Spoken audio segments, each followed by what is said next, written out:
నమస్తే, welcome to Nationalist hub. పెహల్గాంలో ఉగ్రవాదులు దాడి జరిపిన తర్వాత భారత్ పాకిస్తాన్ మధ్య యుద్ధ వాతావరణం కనిపిస్తోంది. భారత్ పాకిస్తాన్ బోర్డర్ దగ్గర టెన్షన్ వాతావరణం కనిపిస్తోంది. భారత్ కూడా అంతే తీవ్రంగా స్పందిస్తోంది కూడా. ప్రధాని మోదీ గారు స్టేట్మెంట్ దగ్గర నుంచి ప్రత్యర్థులు పాకిస్తాన్ లేదా ఉగ్రవాద సంస్థలు కలలో కూడా ఊహించలేనటువంటి శిక్ష విధిస్తాం అని చెప్పి మోదీ గారు స్టేట్మెంట్ ఇవ్వడం, అలాగే ఫారెన్ సెక్రటరీ విక్రమ్ మిస్త్రీ గారి ప్రెస్ కాన్ఫరెన్స్ కూడా అంటే ఏ చర్యలు తీసుకున్నారనేది చాలా స్పష్టంగా వివరించడం జరిగింది. సింధు జలాల ఒప్పందాన్ని తాత్కాలికంగా నిలిపివేయడం కానీ, అలాగే పాకిస్తాన్ పౌరులు ఎవరైతే భారతదేశంలో ప్రస్తుతం ఉన్నారో వాళ్ళందరికీ కూడా వారం రోజులు గడువిచ్చారు, వారం రోజుల్లోగా మీ దేశానికి మీరు వెళ్ళిపోండి అని చెప్పడం కానీ, అలాగే భారత్లో ఉన్నటువంటి పాకిస్తాన్ దౌత్యవేత్తలు ఎవరైతే ఉన్నారో వాళ్ళకి 48 గంటల డెడ్లైన్ విధించారు, మీరు కూడా ఇక్కడి నుంచి వెళ్ళిపోవాల్సిందే అని చెప్పడం కానీ, ఇవన్నీ కూడా వరుసగా జరుగుతున్నాయి. అలాగే పాకిస్తాన్ కూడా ఏదో ప్రయత్నం చేస్తోంది, ఏదో డ్రామా క్రియేట్ చేస్తోంది. ఈ వీడియోలో మనం ప్రధానంగా మాట్లాడుకోబోయేది పహల్గాం ఉగ్రవాద దాడికి ఎలా ప్రతీకారం తీర్చుకోవాలి, నెంబర్ 1. రెండోది, భారత్ చేతిలో ఉన్నటువంటి ఆయుధాలు ఏంటి, ప్రతీకారం తీర్చుకోవాలంటే భారత్ చేతిలో ఉన్నటువంటి ఆయుధాలు ఏంటి, అలాగే ప్రధాని మోదీ గారు ఇచ్చినటువంటి మెసేజ్ ఏంటి పాకిస్తాన్కి కానీ ప్రపంచ దేశాలకు కానీ. ఈ 3 అంశాల గురించి ఈ వీడియోలో మనం మాట్లాడుకోబోతున్నాం. చర్చలో జాయిన్ అవుతున్నారు విశ్లేషకులు, సీనియర్ పాత్రికేయులు రాక సుధాకర్ గారు. సుధాకర్ గారు నమస్తే అండి. నమస్తే. నిజంగా చాలా బాధాకరం, చాలా ఆవేదన కలిగించింది, దేశం మొత్తాన్ని కూడా కదిలించింది ఈ పెహల్గాంలో జరిగినటువంటి ఉగ్రవాద దాడి. నాకు తెలిసి మరి ఎప్పటికీ ఇది మర్చిపోలేము, ఇది ఒక పీడకల నిజానికి. సో ముందుగా ఈ పెహల్గాంలో జరిగినటువంటి ఉగ్రదాడికి భారత్ ఎలా ప్రతీకారం తీర్చుకోవాలి, ముందుగా దాంతో మొదలు పెడతాం. ఎలా ప్రతీకారం తీర్చుకోవాలన్నది మన ప్రధానమంత్రి చాలా స్పష్టంగా చెప్పారు. వారు ఊహించలేనంత పెద్ద దెబ్బ కొట్టాలి అని మన ప్రధానమంత్రి స్వయంగా ప్రకటించారు. పాకిస్తాన్ ఊహించలేనంత దెబ్బ కొట్టడం ద్వారా మాత్రమే మనం ప్రతీకారం తీర్చుకోవాలి. ఈ ప్రతీకారం తీర్చుకోవాలి అంటే గనక భారత్ చేతిలో ఉన్నటువంటి ఆయుధాలు ఏంటి? ఫర్ ఎగ్జాంపుల్ బలూచిస్తాన్గా రకరకాలు ఉన్నాయి కదా. ఇప్పటికే కొన్ని నేను ముందు ఇంట్రోలో చెప్పినట్టుగా సింధు నదీ జలాల ఒప్పందం తాత్కాలికంగా నిలిపేయడం కానీ మిగతావన్నీ కూడా ఏమేమి ఆయుధాలు భారత్ ఉపయోగించుకునే అవకాశం ఉంది? నిజానికి న్యూక్లియర్ బాంబు కన్నా, పరమాణు బాంబు కన్నా ప్రమాదకరమైనటువంటి బాంబు పాకిస్తాన్ విషయంలో నీటి బాంబు అండి. పాకిస్తాన్ కి అత్యంత బలహీనమైనటువంటి పొజిషన్ లో ఈ రోజు ఉంది. ఎందుకంటే పాకిస్తాన్కి ఇప్పుడు సరఫరా అవుతున్న నీళ్లలో 20% నీళ్లు గనక మనం తగ్గించగలిగితే పాకిస్తాన్లో కరువు వచ్చేది. ఎందుకంటే పాకిస్తానీ ప్రజల యొక్క తాగునీటి అవసరాలు, సాగునీటి అవసరాలన్నీ కూడాను సింధు నది, దాని ఉపనదులు 2 ఉన్నాయి. అవి చినాబ్, తర్వాత సట్లెజ్, ఇవి తీరుస్తాయి. కాబట్టి ఈ 3 నదులు పాకిస్తాన్కి భారతదేశం నుంచి వెళ్తాయి. కాబట్టి భారతదేశం తన వంతు నీళ్లు ఏవైతే ఉన్నాయంటే ఆ నదుల్లో 100% వాటర్ పాకిస్తాన్కి ఇవ్వలేదు, కొంత పార్ట్ ఇవ్వడం జరిగింది. ఆ ఇచ్చిన కొంత భాగం భారతదేశానికి చెందింది. అది భారతదేశం నిలుపుకున్నట్లయితే సరిపోతుంది. పాకిస్తాన్ లో కరువు వచ్చేస్తుంది, పంటలు పండవు. ప్రస్తుతం ఉన్నటువంటి ఎండాకాల సీజన్ లో అసలు ఏ మాత్రము పాకిస్తాన్కి చాలా కఠినమైనటువంటి పరిస్థితి ఉండబోతోంది. వ్యవసాయం పూర్తిగా కుప్పకూలిపోబోతుంది. ట్రేడ్ రిలేషన్స్ కానీ, వ్యాపార సంబంధాలు కానీ, లేదా దౌత్యపరంగా పాకిస్తాన్ మీద ఒత్తిడి తీసుకొచ్చేటువంటి విషయంలో కానీ భారత్ ఎలాంటి నిర్ణయాలు తీసుకుంటే పాకిస్తాన్ ఇరుకున పెట్టచ్చు, పాకిస్తాన్ ఊపిరి ఆడకుండా చేయొచ్చు? సార్, అన్నిటికన్నా పెద్ద ప్రమాదం పాకిస్తాన్కి వెళ్లే నీళ్లను ఆపటం. నీళ్లను కనుక ఆపినట్టయితే, నీటి సరఫరాను కనుక ఆపినట్టయితే ఇండస్ వాటర్ ట్రీటీ, సింధు జలాల సంధి ఒప్పందం ఏదైతే ఉందో ఆ ఒప్పందాన్ని అబేయన్స్ లో పెట్టినట్లయితే రాబోయే 3 నెలల్లో సరఫరా అయ్యే నీటిలో 20% కనుక తగ్గిస్తే పాకిస్తాన్ ఏకంగా మోకాల మీదకి వచ్చి కూర్చోవలసినటువంటి పరిస్థితి. ఎందుకంటే ఈ పంట పండదు, ఇప్పటికే పాకిస్తాన్ లో నీటి కొరత ఉంది, జల యుద్ధాలు జరుగుతున్నాయి. పాకిస్తాన్ లోని ఒక రాష్ట్రం సింధు నది పేరు మీద ఏర్పాటైనటువంటి ఆ రాష్ట్రంలో సింధు జలాలు వెళ్లడం లేదు. సింధు జలాలన్నీ కూడా పంజాబ్ లోనే వీళ్ళు ఉంచేసుకుంటున్నారు. పంజాబ్ లోనే ప్రాజెక్టులు కడుతున్నారు, పంజాబ్ కి సదుపాయాలు కల్పిస్తున్నారు. దీంతో సింధుకి పంజాబ్ కి మధ్య సంఘర్షణ ఉంది. కాబట్టి ఇది చాలా పెద్ద ప్రమాదం రాబోతోంది. ఇప్పుడు వస్తున్న పాకిస్తాన్కి వెళ్తున్న నీటిలో 20% తగ్గించినట్టయితే వాళ్ళు తాజాగా తీసుకున్నటువంటి ఇరిగేషన్ ప్రాజెక్ట్స్ ఏవైతే ఉన్నాయో, ఉదాహరణకి పాకిస్తాన్ ఆర్మీ చోలిస్తాన్ అనేటటువంటి ఎడారి ప్రాంతంలో, ఇది మన రాజస్థాన్ లోని థార్ ఎడారిని ఆనుకుని ఉంటుంది, దాన్ని చోలిస్తాన్ అంటారు. చోలిస్తాన్ లో 6 కెనాల్స్ ని తవ్వి పాకిస్తాన్ అక్కడ వ్యవసాయాన్ని ప్రమోట్ చేసేటువంటి పని చేపడుతోంది. ఇది పంజాబ్ లో. కాబట్టి దీని వల్ల జరిగేది ఏంటంటే సింధ్ కి పంజాబ్ కి మధ్య నీటి కోసం తగవులు పెరుగుతాయి. పాకిస్తాన్ కి ఇదొక ప్రమాదము. రెండవది, అన్నిటికన్నా పాకిస్తాన్ కి ఉన్నటువంటి పెద్ద సమస్య ఏంటంటే ఈ రోజు పాకిస్తాన్ కి అనుకూలంగా ప్రపంచంలో మాట్లాడేందుకు ఒక్క దేశం కూడా లేదు. అమెరికాకి పాకిస్తాన్ అవసరం తీరిపోయింది. చైనా ఇప్పుడు అమెరికాతోటి ఉన్నటువంటి టారిఫ్ వారు తర్వాత యుద్ధంగా మారే ప్రమాదం ఉంది. కాబట్టి చైనా భారతదేశంతో ఈరోజు ఘర్షణాత్మకమైన వైఖరిని అవలంబించే పరిస్థితి లేదు. రష్యా కూడా పాకిస్తాన్ కి అనుకూలంగా ఉండేటటువంటి ప్రసక్తి లేదు. ఎందుకంటే యుక్రెయిన్ యుద్ధం వచ్చినప్పుడు ప్రపంచాన్ని ఎదిరించి, అమెరికాని ఎదిరించి వాళ్ళ దగ్గర నుంచి ఆయిల్ కొనుగోలు చేసింది భారత్. కాబట్టి ఈ యుద్ధంలో రష్యాకి వ్యతిరేకంగా భారత్ ఒక్కసారి కూడా ఓట్లేయలేదు. ఐక్యరాజ్య సమితిలో కానీ ఇంకో చోట కానీ పర్యవసానంగా రష్యా గాని, చైనా గాని, అమెరికా గాని ప్రపంచంలోని 3 పెద్ద దేశాలు శక్తులు, సైనిక శక్తులు పాకిస్తాన్ వైపు నిలబడే ప్రసక్తి లేదు. ముస్లిం దేశాల్లో కూడా ఒక్క టర్కీని మినహాయించి ఏ దేశం కూడా పాకిస్తాన్ పక్షాన నిలబడే పరిస్థితి లేదు. టర్కీ కూడాను అంతర్గత సమస్యలతో కొట్టుమిట్టాడుతోంది. టర్కీ ఏ మేరకు సహాయం చేస్తుందో తెలియదు. కాబట్టి పాకిస్తాన్ ఈ రోజు ప్రపంచంలో ఒంటరి. మీరు 1965 వార్ గనక చూస్తే 1965 లో అమెరికా పూర్తిగా పాకిస్తాన్ వైపు ఉంది. 1971 వార్ చూస్తే పూర్తి అమెరికన్ సహకారంతో యుద్ధం జరిగింది. అదే 1998 కార్గిల్ యుద్ధం వైపు వచ్చేసరికి బిల్ క్లింటన్, అప్పుడున్నాడు బిల్ క్లింటన్, బహుశా బిల్ క్లింటన్ దేశాధ్యక్షుడుగా ఉన్నాడు. ఆయన అటు పాకిస్తాన్, భారత్ రెండు నాకు అవసరం అని రెండింటి మధ్య ఒక రకమైన మధ్యవర్తిత్వాన్ని నేర్పారు. ఈ రోజు పరిస్థితి ఏంటంటే పాకిస్తాన్ పక్షాన అమెరికా నిలబడబోదు, ప్రపంచంలోని ఏ దేశము నిలబడదు. కాబట్టి దౌత్యపరంగా పాకిస్తాన్ ఉంటది, ఆర్థిక పరంగా పాకిస్తాన్ కటిక పేదరికంలో ఉంది. పాకిస్తాన్ లోనే ఉన్నటువంటి ఇమ్రాన్ ఖాన్ పార్టీ కానీ, బలూచిస్తాన్ కానీ, ఖైబర్ పఖ్తూన్వాలో కానీ తిరుగుబాటు జరుగుతుంది. వీటి నేపథ్యంలో పాకిస్తాన్ ఏ మేరకు యుద్ధం చేయగలదు, ఎంతకాలం యుద్ధం చేయగలదు. కాబట్టి పాకిస్తాన్ చాలా బలహీనమైనటువంటి స్థితిలో ఉంది. ఇవన్నీ కూడా మనకు ఆయుధాలు. ఇవన్నీ కూడాను అంతర్జాతీయ పరిస్థితి బహుశా పాకిస్తాన్ యొక్క చరిత్రలో మొట్టమొదటిసారి పాకిస్తాన్కి వ్యతిరేకంగా.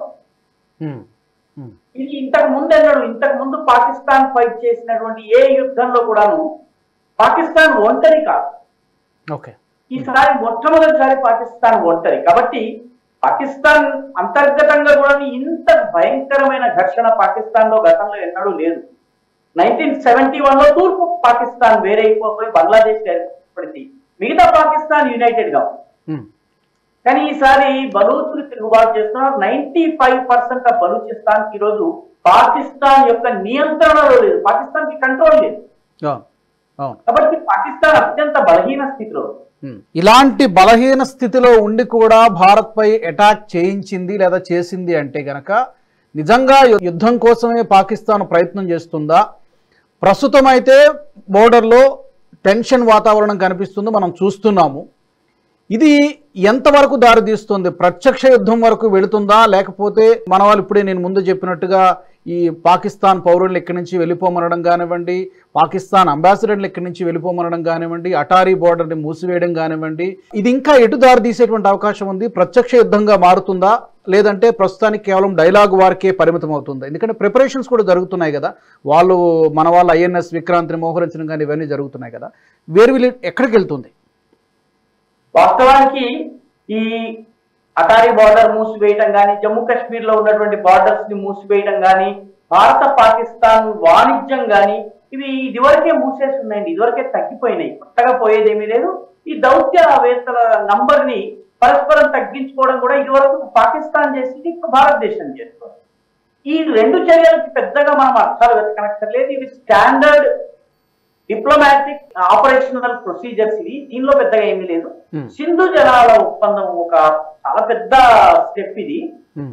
దానితో పాటు భారతదేశము వాస్తవానికి పాకిస్తాన్ ని ప్రస్తుతము పాకిస్తాన్ దమ్మెంతో టెస్ట్ చేస్తున్నట్టుగా మనం భావించవచ్చు. ఎందుకంటే పాకిస్తాన్ యొక్క వార్ డాక్ట్రిన్ అంటే వారి యొక్క యుద్ధంలో ఇది జరిగితే మేము యుద్ధం చేస్తాం, ఇది జరిగితే యుద్ధం చేస్తామని చెప్పిన దాంట్లో పాకిస్తాన్ బేసిక్ గా ఈ రోజు ఉన్నటువంటి పరిస్థితి ఏంటంటే పాకిస్తాన్ వార్ డాక్ట్రిన్ ప్రకారము కరాచీని దిగ్బంధనం చేసిన, అదే విధంగా సింధు నది జలాల ఒప్పందాన్ని క్యాన్సిల్ చేసినా, దాన్ని హోల్డ్ లో పెట్టినా కూడా పాకిస్తాన్ భారతదేశం మీద యుద్ధం ప్రకటిస్తారు. భారతదేశము సింధు నదీ జలాల్ని ప్రస్తుత ఒప్పందాన్ని నిలుపు చేసింది. కాబట్టి పాకిస్తాన్ కి నిజంగా ఇప్పుడు భారత్ మీద యుద్ధం ప్రకటించే దమ్ముందా, ఇది ఇప్పుడు టెస్ట్ చేయాలి. కాబట్టి నిజానికి మోదీ బంతిని శత్రువు కోర్టులోకి విసిరారు. నిజంగా పాకిస్తాన్ కి దమ్ముండి మా ఇంత గొప్ప సైన్యం మేము ఫలానా అని కనుక భావించినట్టయితే భారత్ మీద ఇప్పుడు పాకిస్తాన్ యుద్ధం ప్రకటించాలి. యుద్ధము ప్రకటించలేదు అంటే పాకిస్తాన్ ఎంత బలహీనంగా ఉందో, తన వార్ డాక్ట్రిన్ ని తానే ఏ రకంగా నెగేట్ చేసుకుంటుందో మనకు అర్థమవుతుంది. కాబట్టి యుద్ధమే గనక వస్తే యాక్చువల్ గా పాకిస్తాన్ ఎక్స్పోజ్ అయిపోతుంది. అందుకనే పాకిస్తాన్ యుద్ధం చేయదు. న్యూక్లియర్ బాంబుని కూడా ఉపయోగించేటటువంటి పరిస్థితి లేదు పాకిస్తాన్ కి. అయినప్పటికీ పాకిస్తాన్ ది ఇప్పుడు కన్నా ఆశ ఎక్కువ ఉంటుందండి. ప్రతిసారి ఏమని భావిస్తుందంటే 1, 2, 3 స్టెప్స్ మనం వేసిన తర్వాత 4, 5, 6 స్టెప్స్ వాటికవే పడిపోతాయి అన్నటువంటి ఒక తప్పుడు అంచనాతో యుద్ధంలో వస్తుంది. ఎదుటి వారు కూడా దెబ్బతీయగలరని ఊహించదు. 1965 వార్ ఉదాహరణ మీకు ఇస్తున్నాను. 1965 వార్ లో వాళ్ళు చాలా పెద్ద ప్లాన్ వేసి ఆపరేషన్ జిబ్రాల్టర్ అని చేశారు. ఆపరేషన్ జిబ్రాల్టర్ ప్రకారం వేల మంది పాకిస్తానీ సైనికుల్ని కశ్మీర్ లోకి చొరబాటు చేశారు. దీని తర్వాత ఆపరేషన్ గ్రాండ్ స్లామ్ అని 2వ ఆపరేషన్ ని వాళ్ళు ప్రారంభించారు. దాని ప్రకారము ఈ పఠాన్కోట్ బేస్ ఏదైతే ఉందో ఆ పఠాన్కోట్ హైవేని బ్లాక్ చేసేస్తే జమ్మూ కాశ్మీర్ ఐసోలేట్ అయిపోతుంది, మొత్తం కాశ్మీర్ ని తీసుకోవచ్చు. వాడు ఊహించనిది ఏంటంటే భారతదేశము లాహోర్ పైన దాడి. ఎప్పుడైతే ఇండియా లాహోర్ పైన దాడి చేసిందో, లాహోర్ పట్టణం పొలిమేరం దాకా భారతీయ సైన్యాలు వెళ్ళిపోయినాయో, మొత్తము పాకిస్తాన్ లో ఉన్నటువంటి వీరులు విక్రమార్కులు అందరూ కూడా పారిపోయారు. పారిపోవడమే కాదు, సగం సైన్యాన్ని లాహోర్ ని కాపాడి వాపస్ తీసుకుని రావాల్సి వచ్చింది కశ్మీర్ నుంచి. కాబట్టి పాకిస్తాన్ ఇది ఆల్వేస్ ఎ బ్యాడ్ ప్లాన్. దానికి బలం లేకపోయినా ఇది టిపికల్ స్ట్రీట్ రౌడీలు ఉంటారు కదండి, ఏం చేస్తావు ఛాతీ పిలుస్తారు.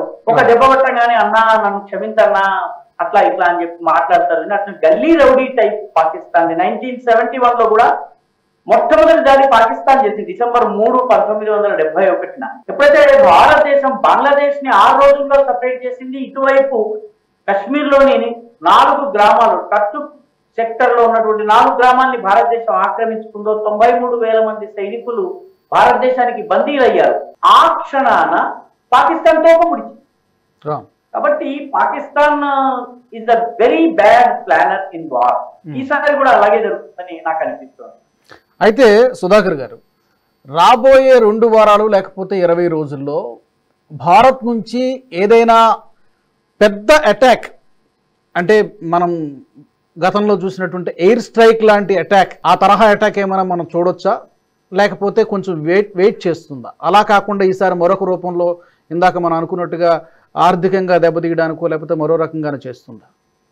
మీ సార్, ఎయిర్ స్ట్రైక్ కానీ, సర్జికల్ స్ట్రైక్ కానీ, బాలకోట్ దాడి కానీ, ఇవన్నీ కూడాను డోలో మాత్రం, జ్వరం వచ్చిన వాడు డోలో మాత్రం వేసుకోవడం లాంటి.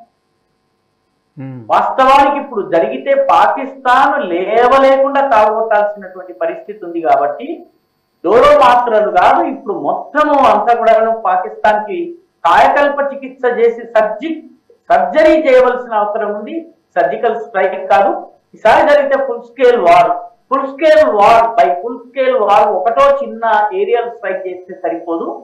పూర్తిగా పాకిస్తాన్ మళ్ళీ లేవకుండా అది 4 ముక్కలు అయ్యేలాగా మనం చేసినట్లయితే, పాకిస్తాన్ యొక్క బలము సిగ్నిఫికెంట్ గా తగ్గిపోయినట్లయితే అప్పుడు మాత్రమే మనం చర్య తీసుకున్నట్టు. కాబట్టి రాబోయే వారము 2 వారాలు ఏం జరుగుతుంది అన్నది మనం చెప్పలేము. కానీ ఒక సర్జికల్ స్ట్రైక్ తోటో, ఒక హాట్ పర్సూట్ తోటో ఈ పని ముగియదు.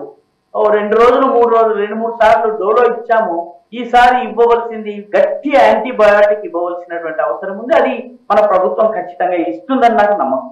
మీరన్న ఆ పూర్తి స్థాయి యుద్ధం అనేంత వరకు భారత్ వెళ్తుందా, లేకపోతే పాకిస్తాన్ రెస్పాన్స్ని బట్టి అంతవరకు వెళ్తుందా? పూర్తి స్థాయి యుద్ధంగా భారత్ ప్రకటిస్తుందా? మనం ఏమైనా నియర్ ఫ్యూచర్లో చూడగలుగుతామా? సార్, ఈ విషయంలో మనం ఎవ్వరూ చెప్పలేము సార్. ఎందుకంటే పూర్తి స్థాయి యుద్ధానికి వెళ్ళాలా వద్దా అన్నది నిర్ణయించాల్సింది ఈ దేశంలో కేవలం 2 శక్తులు మాత్రమే. ఒకటి ప్రభుత్వము, మరొకటి మన సైన్యం. ఈ 2 మాత్రమే ఆ నిర్ణయం తీసుకోవాలి. మనం ఎవ్వరము ఇలా జరుగుతుంది అలా జరుగుతుంది అని చెప్పడము కేవలము ఊహాగానం మాత్రమే అవుతుంది. ఈ సమయంలో మనము ఊహాగానాలు చేయటం మంచిది కాదు. సో మీరు అన్నట్టుగా సుధాకర్ గారు, పూర్తి స్థాయి యుద్ధంగా మారుతుందా మారదా అనేది మనం ఇప్పుడేం చెప్పలేకపోవచ్చు. కానీ ఒకటైతే నేను చెప్పగలుగుతాం, మనం అందరం చెప్పగలుగుతాం, మోదీ గారు చెప్పినట్టుగా శిక్ష మాత్రం పడుతుంది, పాకిస్తాన్కి రివెంజ్ ఏంటో చూపిస్తారని మాత్రం నేను నమ్ముతున్నాను. బహుశా మీరు కూడా అదే చెప్పినట్టుగా నా తెలుస్తోంది. ఏమంటారు చివరిగా? Thank you so much Sudhakar garu. Thank you so much for joining us. మరి మా ప్రేక్షకులను కూడా అడుగుతున్నాను ఈ సందర్భంగా, పాకిస్తాన్కి ఎలాంటి బుద్ధి చెప్పాలి, ఎలా గుణపాఠం చెప్పాలి? మోదీ గారు చెప్పినట్టుగా డెఫినెట్గా ఉంటుంది. అది ఎప్పుడు ఉంటుంది, ఏ రూపంలో ఉంటుంది అనేది మాత్రం మనందరం వేచి చూడాల్సిందే. మీ అభిప్రాయాలను కూడా కామెంట్ల రూపంలో తప్పకుండా తెలియజేయండి. ఈ వీడియో నచ్చినట్టయితే లైక్ చేయండి, షేర్ చేయండి, బెల్ బటన్పై క్లిక్ చేయండి. అలాగే నేషనలిస్ట్ హబ్ గ్రూప్ ఆఫ్ ఛానల్స్ని సబ్స్క్రైబ్ చేసుకోండి. జాతీయవాద జర్నలిజాన్ని ప్రోత్సహించండి. జై హింద్, జై భారత్. ఈ వీడియో మీకు నచ్చినట్టయితే లైక్ చేయండి, 10 మందికి షేర్ చేయండి. అలాగే కామెంట్ల రూపంలో మీ అభిప్రాయాలను మాతో పంచుకోండి. Nationalist hub group of channels ను సబ్స్క్రైబ్ చేసుకుని తెలుగునాట జాతీయవాద జర్నలిజాన్ని ప్రోత్సహించండి. ఈ వీడియో కింద ఉన్న బెల్ ఐకాన్ పై క్లిక్ చేయడం మర్చిపోవద్దు.